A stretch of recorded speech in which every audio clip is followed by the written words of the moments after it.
Shalom, pada hari ini saya akan membawakan satu firman, yaitu firman dari Rasul Paulus pada orang Efesus, di mana pada kitab Efesus pasal 4 ayat 30, di mana dituliskan, "Dan janganlah kamu mendukakan Roh Kudus Allah yang telah memeteraikan kamu menjelang hari penyelamatan."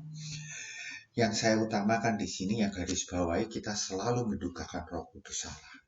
Dalam keadaan sampai hari ini banyak orang yang telah dibaptiskan namun tetap menyalahkan diri sendiri, merasakan adanya kedagingan di dalam diri kita. Padahal dulu asalnya kita itu adalah seorang yang bodoh, mungkin merasa seperti itu, pemarah, pencabut, ya kan? Kemudian kita penjudi, lemah, bodoh, semua label apapun ada di dalam diri kita, sehingga kita menjadikan paling suram di dunia ini. Namun setelah mengalami proses pemulihan, kita bertobat, kita mengenal Kristus, dan kita akhirnya dibaptis, sebetulnya dia akan membukakan pandangan dan memberikan kelegaan, di mana seperti pada ayat Roma 6 ayat 5 maupun ayat 6, di mana dituliskan, "Sebab jika kita telah menjadi satu dengan kematiannya, kita juga akan menjadi satu dengan apa yang sama dengan kebangkitannya."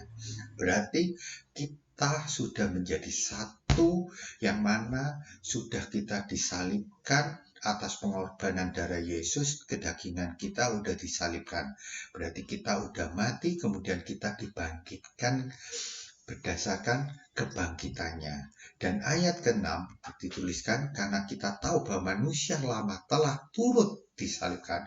Berarti manusia lama kita udah disalibkan. Supaya apa? Tubuh dosa kita hilang kuasanya, agar jangan kita menghambakan diri lagi kepada dosa. Ini saya tekankan, ada tulisan jangan kita menghambakan diri lagi kepada dosa. Namun sayangnya sampai hari ini kita melihat ke belakang. Kita merasa menyalahkan diri kita atas kegagalan kita, penolakan kita di masa lalu. Kemudian kita melabelkan diri kita dengan segala hal buruk. Dengan maksud apa? Kita selalu melabelkan diri kita, saya kan masih manusia lama, saya kan masih ada kedagingan. Nah, padahal udah dituliskan di Roma 6 itu, kedagingan kita sudah disalibkan. Jadi kita sudah sebagai manusia baru, bukan manusia lama lagi. Harus kita mulai maju mengikuti firman Tuhan berdasarkan ajarannya. Kita mulai melakukan perbuatan sesuai dengan firman Tuhan. Namun sayangnya kita ada menganggap apa? Kita kan manusia, jadi boleh kan kita masih ada kedagingan. Nah, kalau ditanya apa memang nggak boleh? Boleh. Namun ada di Alkitab dituliskan, boleh marah tapi jangan sampai matahari terbenam. Boleh marah tapi jangan emosi. Janganlah khawatir, janganlah takut. Berarti kan kita masih punya ketakutan, masih kekhawatiran, masih punya rasa marah. Namun fokusnya bukan fokus kedagingan kita. Cepat-cepat kita harus berubah dari fokus kedagingan kita ubah ke arah Roh Kudus. Kita minta bimbingannya, kita fokus ke arah Tuhan yang telah berkorban untuk diri kita di kayu salib, yang mengorbankan darahnya untuk kita. Berarti kita jangan berkutat dengan kedagingan kita. Kalau kita merasa seperti itu, langsung cepat-cepat kita ubah ke fokus ke Tuhan. Nah, itu yang utama. Kalau kita tidak fokus ke Tuhan, berarti kita itu otomatis kita mendukakan Roh Kudus. Bayangkan, waktu kita percaya akan Roh Kudus, itu percaya akan Yesus, berarti Roh Kudus itu ada di dalam diri kita. Namun kita masih memikirkan daging, bukan kita mendukakan Roh Kudus. Sampai hari ini seperti itu. Makanya saya bilang, bukan seperti itu. Saya ingatkan, kedagingan kita sudah disalibkan.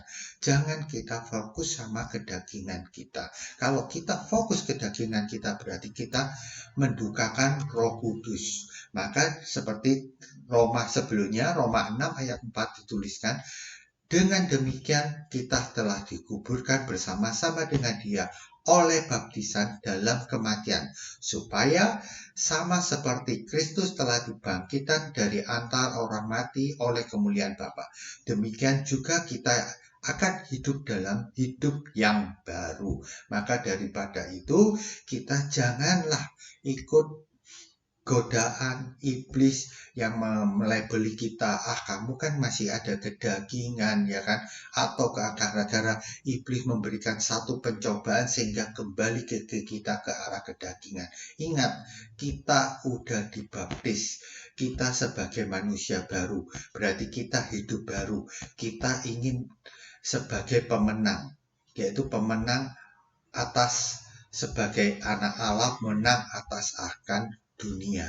Maka harus kita ubah mulai sekarang. Janganlah kita mendukakan Roh Kudus. Oke, maka daripada itu jadilah kita sebagai pemenang. Salam pemenang atas Roh Kudus. Shalom, Tuhan berkati untuk kita semua. Amin.